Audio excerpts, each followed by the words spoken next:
Lottery சீட்டு கேரளாவில் வந்து ஒரு சிறு தொழில் மாதிரி. லாட்டரி சீட்டு நம்பி சில குரூப் வேலைக்கு போகாம டெய்லி லாட்டரி சீட்டு வாங்குற குரூப் எல்லாம் உண்டு. நாங்களும் அந்த மாதிரி லாட்டரி சீட்டு வாங்கியிருக்கோம். ஒண்ணு கூட அடிக்கல இது வரையும். நீங்க வந்து 4 நாளா வாங்கிக்கிறோம், 4 நாளாவும் செட் எடுக்கல. இருந்தாலும் இது வந்து ஒரு சிறு தொழிலா இருக்குது. லக்குன்றது அதிர்ஷ்டன்றது யார் மூலமானா ஒருத்தர் மூலம் கிடைக்கும்.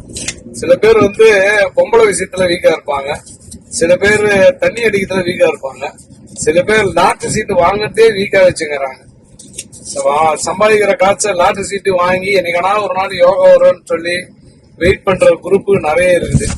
கேரளாவில் வந்து பாத்தீங்கன்னா தமிழ்நாட்டுல இருந்து வந்து கேரளா பார்டர்ல வந்து வாங்கிட்டு போறவங்க எல்லாம் இருக்கிறாங்க. எப்படியாவது நம்ம அடிச்சு ஒரே நல்ல பணக்காரன் ஆயிட்டு போறவங்க. உழைப்புல வரக்கூடியது மட்டும்தான் நீக்கிறது. இது சும்மா ஆறுதல் தரக்கூடிய லாட்டரி சீட்டு. லாட்டரி அடிக்கும்.